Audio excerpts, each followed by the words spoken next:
ನಮಸ್ಕಾರ ಸ್ನೇಹಿತರೆ, ಯೇಸು ಪ್ರಪಂಚಕ್ಕೆ ಸ್ವಾಗತ. ನಾನಿವತ್ತು ತುಂಬ ಪವರ್ಫುಲ್ ಆಗಿರೋ ಶಕ್ತಿಪೀಠಗಳ ಬಗ್ಗೆ ಇದ್ರ ಬಗ್ಗೆ ಮಾತಾಡೋದಕ್ಕೆ ಒಂಥರ ಖುಷಿ ಆಗುತ್ತೆ. ದೈವಿಕ ಶಕ್ತಿ, ಅದರಲ್ಲೂ ಫೆಮಿನೈನ್ ಪವರ್, ಎನರ್ಜಿ ಬಗ್ಗೆ ಶಕ್ತಿ ದೇವತೆಯ ಬಗ್ಗೆ ಮಾತಾಡಬೇಕು ಅಂದ್ರೇ ಮೈ ಎಲ್ಲ ಒಂಥರ ಖುಷಿ ಆಗುತ್ತೆ ಇದ್ರ ಬಗ್ಗೆ ಹೇಳಲಿಕ್ಕೆ. ಸೊ ಈ ಶಕ್ತಿಪೀಠಗಳು ತುಂಬಾ ಒಳ್ಳೆ ಪವಿತ್ರ ಸ್ಥಳಗಳು, ಅದೆಲ್ಲನೂ ಎಲ್ಲ ಕಡೆನೂ ಶಕ್ತಿ ದೇವತೆಗೆ ಸಮರ್ಪಿತ ಆಗಿದೆ. ಇದ್ರ ಬಗ್ಗೆ ಏನಂದರೆ, ಒಂದು ಕತೆ ಇದೆ, ಗೊತ್ತೇ ಇದೆ ಅಲ್ವಾ ನಮಗೆಲ್ಲ. ದಕ್ಷ ಒಂದು ಸಾರಿ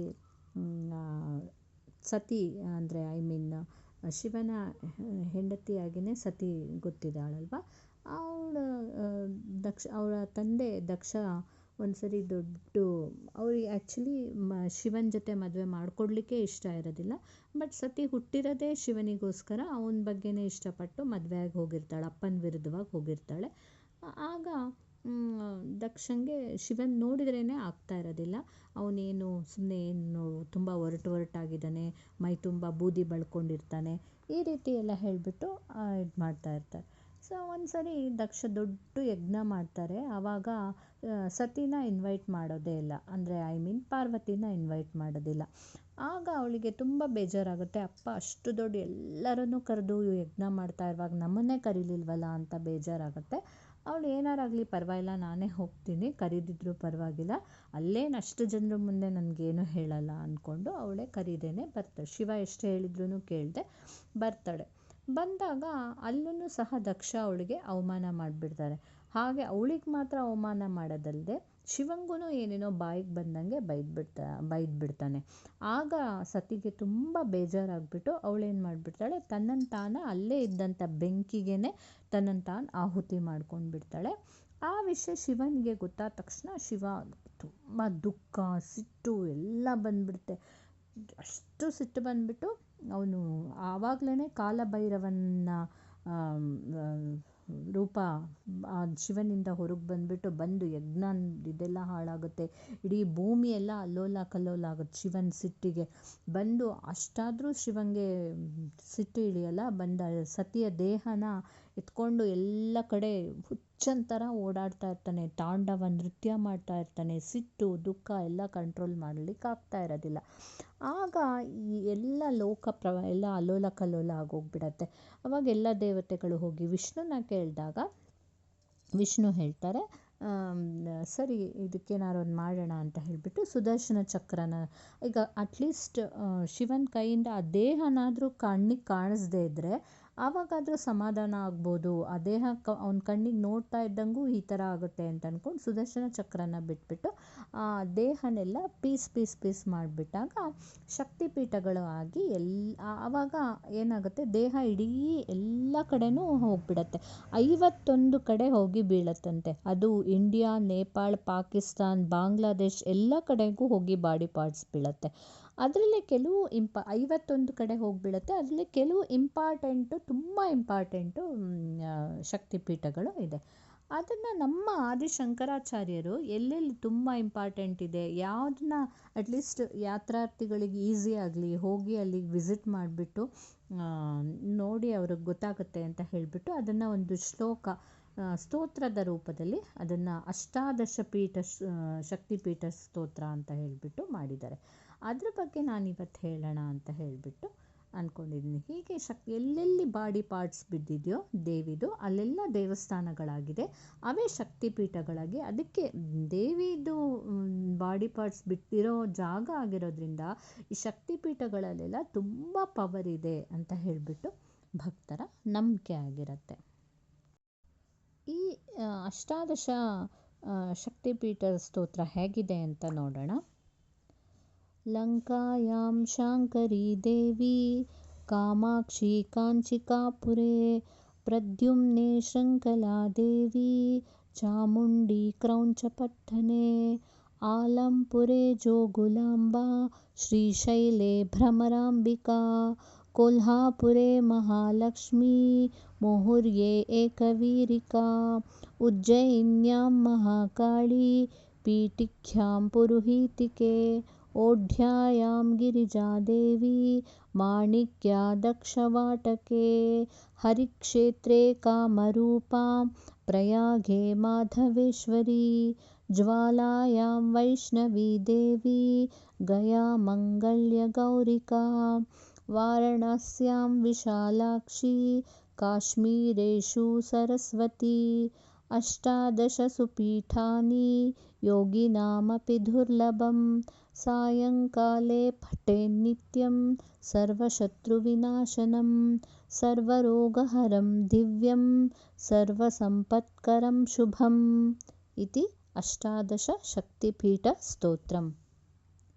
ಈಗ ನಾವು ಅದ್ರ ಬಗ್ಗೆ ಈ ಸ್ತೋತ್ರದ ಮೀನಿಂಗ್ ನೋಡ್ಕೊಳ್ತಾ ಬಂದರೆ ಎಲ್ಲೆಲ್ಲಿ 18 ಶಕ್ತಿಪೀಠಗಳು ತುಂಬ ಇಂಪಾರ್ಟೆಂಟ್ ಇದೆ ಅನ್ನೋದು ನಮಗೆ ಗೊತ್ತಾಗುತ್ತೆ. ಫಸ್ಟ್ ಲೈನಲ್ಲಿ ಏನಿದೆ, ಶ್ರೀಲಂಕಾದಲ್ಲಿ ಫಸ್ಟು ಶಾಂಕರಿ ದೇವಿ ಅನ್ನೋ ರೂಪದಲ್ಲಿ ದೇವಿ ಪೂಜೆ ಮಾಡಿಸ್ಕೊಳ್ತಾಳೆ. ಅದು ಆ ಏರಿಯಾದಲ್ಲಿ ಈ ದೇವಿಯ ತೊಡೆ ಸಂದು ಭಾಗ ಬಿದ್ದಿದೆಯಂತೆ. ಕಟ್ಟಾದಾಗ, ದೇಹ ಕಟ್ಟಾಗಿ ಬಿದ್ದಾಗ ತೊಡೆ ಸಂದಿನ ಭಾಗ ಬಿದ್ದಿದೆಯಂತೆ. ಸೊ ಅಲ್ಲಿ ಶ್ರೀಲಂಕಾದಲ್ಲಿ ಶಾಂಕರಿ ದೇವಿ ರೂಪ. ನೆಕ್ಸ್ಟ್ ಯಾವುದು, ಕಂಚಿಯ ಕಾಮಾಕ್ಷಿ. ಕಂಚಿಯ ಕಾಮಾಕ್ಷಿ ಅಲ್ಲಿ ಹೊಕ್ಕುಳಿನ ಭಾಗ ಬಿದ್ದಿದೆಯಂತೆ. ನೆಕ್ಸ್ಟ್ ಬರುತ್ತೆ ಗುಜರಾತ್ನ ಪ್ರದ್ಯುಮ್ನ ಅನ್ನೋ ಪ್ಲೇಸು. ಅಲ್ಲಿ ಶೃಂಖಲಾದೇವಿ ಅನ್ನೋ ರೂಪದಲ್ಲಿ ದೇವಿ ಪೂಜಿಸಲ್ಪಡ್ತಾಳೆ. ಅಲ್ಲಿ ಸತಿಯ ಹೊಟ್ಟೆಯ ಪಾರ್ಟ್ ಬಿದ್ದಿದೆಯಂತೆ.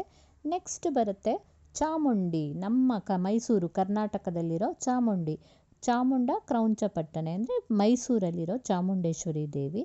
ಅಲ್ಲಿ ಸತಿಯ ಕೂದಲೆಲ್ಲ ಬಿದ್ದಿದೆಯಂತೆ. ನೆಕ್ಸ್ಟ್ ಬರುತ್ತೆ ಯಾವುದು, ಆಲಂಪುರೆ ಜೋಗುಲಾಂಬ. ಆಲಂಪುರ ಅನ್ನೋದು ಆಂಧ್ರ ಪ್ರದೇಶದಲ್ಲಿ. ಅಲ್ಲಿ ಜೋಗುಲಾಂಬ ಅನ್ನೋ ಹೆಸರಿನಲ್ಲಿ ಸತಿ ಅವಳಿಗೆ ಮೇಲಿನ ಹಲ್ಲುಗಳು ಎಲ್ಲ ಆ ಪ್ಲೇಸಲ್ಲಿ ಬಿದ್ದಿದೆ ಅಂತ ಹೇಳ್ತಾರೆ. ನೆಕ್ಸ್ಟ್ ಬರುತ್ತೆ ಕೊಲ್ಲಾಪುರದ ಮಹಾಲಕ್ಷ್ಮಿ. ಇಲ್ಲಿ ದೇವಿ ಮಹಾಲಕ್ಷ್ಮಿಯ ರೂಪದಲ್ಲಿ ಪೂಜಿಸಲ್ಪಡ್ತಾಳೆ. ಇಲ್ಲಿ ದೇವಿಗೆ ಕಣ್ಣು ಬಿದ್ದಿತ್ತಂತೆ. ಹಾಗಾಗಿ ಇಲ್ಲಿ ಮತ್ತು ಎಲ್ಲನೂ ಸಹ ಏನು ನಾವು ಕೇಳ್ಕೊಂಡ್ರು, ವೆಲ್ತ್ ಆಗಲಿ ಹೆಲ್ತ್ ಆಗಲಿ ಎಲ್ಲನೂ ದೇವಿ ನಮ್ಮ ಡಿಸೈರ್ಸನ್ನೆಲ್ಲ ಫುಲ್ಫಿಲ್ ಮಾಡ್ತಾಳೆ ಅನ್ನೋ ಅಷ್ಟು. ಹಾಗಾಗಿ ಅಷ್ಟಲ್ಲದೆ ಇದಕ್ಕೆ ಅಂಬಾಬಾಯಿ ಟೆಂಪಲ್ ಅನ್ನು ಸಹ ಇಲ್ಲೇ ಬರುತ್ತೆ.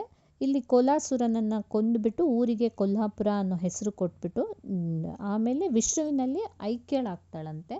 ಹಾಗಾಗಿ ಆ ಕನೆಕ್ಷನ್ನು ಮಹಾಲಕ್ಷ್ಮಿ ಆ್ಯಂಡ್ ದೇವಿ ಅಂತ ಬರುತ್ತೆ. ನೆಕ್ಸ್ಟ್ ಬಂದು ಮಹಾರಾಷ್ಟ್ರದ ಯಾವತ್ನಾಳ್ ಅನ್ನೋ ಒಂದು ಡಿಸ್ಟ್ರಿಕ್ನಲ್ಲಿರೋ ಒಂದು ಏಕವೀರ ದೇವಿ ಅಂತ ಹೇಳಿಬಿಟ್ಟು ಅಲ್ಲಿ ರೈಟ್ ಶೋಲ್ಡರ್ ಏನೋ ಬಿದ್ದಿದೆಯಂತೆ ದೇವಿದು. ನೆಕ್ಸ್ಟ್ ಬಂದು ಉಜ್ಜಯಿನಿಯ ಮಹಾಕಾಳಿ. ಇಲ್ಲಿ ದೇವಿಯ ಇಲ್ಲೂ ಸಹ ಭುಜದ ಪಾರ್ಟ್ಸ್ ಮತ್ತು ಅಪ್ಪರ್ ಲಿಪ್ ಅದೆರಡೂ ಇಲ್ಲಿ ಬಿದ್ದಿತ್ತಂತೆ. ನೆಕ್ಸ್ಟ್ ಬಂದು ಪುರೋಹಿತಿಕಾ ದೇವಿ ಇನ್ ಪೀಠಪುರಂ ಅಂತ ಆಂಧ್ರ ಪ್ರದೇಶದಲ್ಲೇ, ಅದನ್ನು ಸಹ ಇಲ್ಲಿ ಲೆಫ್ಟ್ ಹ್ಯಾಂಡ್ ದೇವಿದು ಬಿದ್ದಿತ್ತಂತೆ. ನೆಕ್ಸ್ಟ್ ಓಡ್ಯಾಣೆ ಗಿರಿಜಾದೇವಿ ಅಂದರೆ ಬಿರಜಾ ಟೆಂಪಲ್ ಅಂತ ಒಡಿಸ್ಸಾದಲ್ಲಿ ಇದೆ. ಇದು ಒಡಿಸ್ಸಾದ ಜೈಪುರದಲ್ಲಿ. ಇಲ್ಲಿ ಸತಿಯ ಹೊಕ್ಕಳು ಭಾಗ ಬಿದ್ದಿತ್ತಂತೆ. ನೆಕ್ಸ್ಟ್ ಬಂದು ಉತ್ತರ ಪ್ರದೇಶದ ಚಿತ್ರಕೂಟ ಅಥವಾ ದಕ್ಷವಾಟ ಅಂತ. ಅಲ್ಲಿ ಮಾಣಿಕ್ಯ ದೇವಿಯ ರೂಪದಲ್ಲಿ ಅಥವಾ ವನದೇವಿಯ ರೂಪದಲ್ಲಿ ದೇವಿ ಪೂಜೆನ ತಗೊಳ್ತಾಳೆ. ಹಾಗೆ ಇದು ರೈಟ್ ಸೈಡ್ ಆಫ್ ಬ್ರೆಸ್ಟ್, ಕೆಲವ್ರ ಪ್ರಕಾರ ಹೊಟ್ಟೆ ಅಲ್ಲಿ ಒಂದು ಬೋನ್ ಅಂತ ಹೇಳ್ತಾರೆ. ಸೊ ಆ ಪಾರ್ಟ್ಸ್ ಇಲ್ಲಿ ಬಿದ್ದಿತ್ತಂತೆ. ನೆಕ್ಸ್ಟ್ ಬಂದು ಹರಿದ್ವಾರದಲ್ಲಿ ಅಥವಾ ಹರಿಕ್ಷೇತ್ರದಲ್ಲಿ ಕಾಮಾಖ್ಯ ರೂಪದಲ್ಲಿ ದೇವಿ ಪೂಜೆನ ತಗೊಳ್ತಾಳೆ. ಇಲ್ಲಿ ದೇವಿಯ ಜೆನೈಟಲ್ ಪಾರ್ಟ್ಸ್ ಅಂದರೆ ಯೋನಿಯ ಪಾರ್ಟ್ಸ್ ಎಲ್ಲ ಬಿದ್ದಿತ್ತಂತೆ. ನೆಕ್ಸ್ಟ್ ಬಂದು ಪ್ರಯಾಗ್ರಾಜ್ನ ಆಲೋಪಿ ಮಾತಾ ಟೆಂಪಲ್ಲು ಮಾಧವೇಶ್ವರಿ ಅನ್ನೋ ರೂಪದಲ್ಲಿ. ಇಲ್ಲಿ ದೇವಿ ಇದು ಬೆರಳುಗಳೆಲ್ಲ ಬಿದ್ದಿತ್ತಂತೆ. ನೆಕ್ಸ್ಟ್ ಜ್ವಾಲಾಯಾಮ್ ವೈಷ್ಣವಿ ದೇವಿ ಅಂದರೆ ಜ್ವಾಲಾಜಿ ಅಂತಂದರೆ ಟೆಂಪಲ್ ಇನ್ ಒಂಥರ ಕಾಂಗ್ರಾ ಅಂತ ಹಿಮಾಚಲ್ ಪ್ರದೇಶದಲ್ಲಿ ಬರುತ್ತೆ. ಇಲ್ಲಿ ಶಕ್ತಿಯ ನಾಲಿಗೆಯ ಪಾರ್ಟ್ ಬಿದ್ದಿತ್ತಂತೆ. ಇದು ಸಹ ಜಮ್ಮುದು ವೈಷ್ಣೋದೇವಿ ಟೆಂಪಲ್ಗೂ ಇದಕ್ಕೂ ಒಂದು ಕನೆಕ್ಷನ್ ಇದೆ. ಆಮೇಲೆ ಬಂದ್ಬಿಟ್ಟು ಗಯಾದಲ್ಲಿ ಮಂಗಳಗೌರಿ ಟೆಂಪಲ್, ಅದು ಸಹ ಹಾಗೆ. ಇಲ್ಲಿನೂ ಸಹ ದೇವಿಯ ಬ್ರೆಸ್ಟ್ ಪಾರ್ಟ್ ಸ್ತನ ಭಾಗ ಬಿದ್ದಿತ್ತಂತೆ. ನೆಕ್ಸ್ಟ್ ಬಂದು ವಾರಣಾಸಿಯ ವಿಶಾಲಾಕ್ಷಿ ಇಲ್ಲಿ ದೇವಿಯ ಇಯರ್ ರಿಂಗ್ ಬಿದ್ದಿತ್ತಂತೆ, ಅದಕ್ಕೆ ಮಣಿಕರ್ಣಿಕಾ ಅನ್ನೋ ಘಾಟ್ ಆಗಿದೆ ಅಂತಲೂ ಹೇಳ್ತಾರೆ. ಅಷ್ಟೇ ಅಲ್ಲ, ಇಲ್ಲೂ ಸಹ ಒಂದು ಕಣ್ಣು ಸಹ ಬಿದ್ದಿತ್ತು ಅಂತಲೂ ಹೇಳ್ತಾರೆ. ಮಣಿಕರ್ಣಿಕಾ ಘಾಟು ತುಂಬಾ ಫೇಮಸ್ ಅಲ್ವಾ, ಅಲ್ಲಿ ಎಲ್ಲರೂ ಈಗ ಕೆಲವರು ಯಾರು ತೊಗೊಂಡೋಗಿ ಆ ಘಾಟಲ್ಲೇ ದೇಹನ ಸತ್ತೋದಾಗ ಸುಟ್ಟರೆ ತುಂಬ ಒಳ್ಳೆಯದು ಅಂತ ಹೇಳಿಬಿಟ್ಟು ಅಲ್ಲಿ 24 ಗಂಟೆನೂ ಹೆಣ ಸುಡ್ತಾ ಇರ್ತಾರೆ. ಅಷ್ಟು ಫೇಮಸ್ ಆ ಒಂದು ಘಾಟ್. ಇಲ್ಲಿ ವಿಶಾಲಾಕ್ಷಿಯ ರೂಪದಲ್ಲಿ ದೇವಿ ಪೂಜಿಸಲ್ಪಡ್ತಾಳೆ. ನೆಕ್ಸ್ಟ್ ಕಾಶ್ಮೀರೇಶು ಸರಸ್ವತಿ. ಕಾಶ್ಮೀರದಲ್ಲಿ ಸರಸ್ವತಿಯ ರೂಪದಲ್ಲಿ ದೇವಿ ಪೂಜೆಯನ್ನು ತಗೊಳ್ತಾಳೆ. ಇಲ್ಲಿ ರೈಟ್ ಹ್ಯಾಂಡ್ ಬಿದ್ದಿತ್ತಂತೆ. ಇದೊಂದು ಜ್ಞಾನ ಮತ್ತು ಬುದ್ಧಿವಂತಿಕೆ ಕ್ಷೇತ್ರ ಅಂತ, ಸರಸ್ವತಿಯ ಪೀಠ ಅಂತ ಹೇಳಿಬಿಟ್ಟು ಹೇಳ್ತಾರೆ. ಸೊ ಹೀಗೆ ಈ 18 ಪಾರ್ಟ್ಸ್ ಬಿದ್ದಿದ್ದಂಥ ಜಾಗ ತುಂಬ ಫೇಮಸ್ ಅಂತ ಆದಿಶಂಕರಾಚಾರ್ಯರು ಈ ಅಷ್ಟಾದಶ ಪೀಠ ಸ್ತೋತ್ರ ಅಂತ ಹೇಳಿಬಿಟ್ಟು ಮಾಡಿದ್ದಾರೆ, ಎಲ್ಲರಿಗೂ ಈಸಿ ಆಗಲಿ ಅಂತ. ಇಷ್ಟಲ್ಲದೆ ಒಟ್ಟು 51 ಪ್ಲೇಸಲ್ಲಿ ದೇವಿಯ ಎಲ್ಲ ಪಾರ್ಟ್ಸ್ ಸಹ ಬೇರೆ ಬೇರೆ ಕಡೆ ಬಿದ್ದಿದೆ ಅಂತ ಹೇಳ್ತಾರೆ. ಸೊ ಇದು ಈ ಒಂದು ಸ್ತೋತ್ರನ ಹೇಳ್ಕೊಳ್ಳೋದ್ರಿಂದನೂ ಸಹ ತುಂಬಾ ನಮಗೆ ಪ್ರತಿದಿನ ಸಂಜೆನೋ ಬೆಳಗ್ಗೆನೋ ಯಾವಾಗ ನಮಗೆ ಅನುಕೂಲ ಆಗುತ್ತೋ ಆಗ ಹೇಳಿಕೊಂಡ್ರೆ ನಮ್ಮ ಎಲ್ಲ ತೊಂದರೆಗಳು ನಾಶ ಆಗುತ್ತೆ. ಹಾಗೆ ಏನೇ ಕಾಯಿಲೆಗಳಿದ್ದರೆ ಅದು ಗುಣ ಆಗುತ್ತೆ, ಹಾಗೆ ಸಮೃದ್ಧಿಯನ್ನು ತರುತ್ತೆ ಅಂತ ಹೇಳಿಬಿಟ್ಟು ಈ ಸ್ತೋತ್ರ ತುಂಬಾ ಪ್ರಮುಖ ಆಗಿದೆ. ಇದರಿಂದ ನಮಗೆ ತುಂಬ ಈ ಶಕ್ತಿಪೀಠಗಳನ್ನು ವಿಸಿಟ್ ಮಾಡೋದ್ರಿಂದ ತುಂಬ ಪಾಸಿಟಿವ್ ಎನರ್ಜಿ ಸಿಗುತ್ತೆ. ಒಂದು ನಮ್ಮ ಪಾಪಗಳೆಲ್ಲ ಪರಿಹಾರ ಆಗಿ ಇನ್ನರ್ ಪೀಸ್ ನಮಗೆ ಸಿಗುತ್ತೆ, ಧೈರ್ಯ ಬರುತ್ತೆ. ದೇವಿಯ ರಕ್ಷಣೆ ನಮಗೆ ಯಾವಾಗಲೂ ಸಿಗುತ್ತೆ ಅನ್ನೋ ನಂಬಿಕೆ ಭಕ್ತರಲ್ಲಿದೆ. ಸೊ ನಿಮಗೆ ಈ ಶ್ಲೋಕ ಮತ್ತು ಇದ್ರ ಮೀನಿಂಗು ಎಲ್ಲ ಇಷ್ಟ ಆಗಿದ್ದರೆ ಖಂಡಿತ ನನ್ನ ಚಾನಲ್ಗೆ ಲೈಕ್ ಮಾಡಿ, ಕಮೆಂಟ್ ಮಾಡಿ, ಶೇರ್ ಮಾಡಿ ಎಲ್ಲರ ಹತ್ರ. ಹಾಗೆ ಮರೀದೆ ASV ಪ್ರಪಂಚನ ಸಬ್ಸ್ಕ್ರೈಬ್ ಮಾಡಿ, ಆಯಿತಾ? Thank you.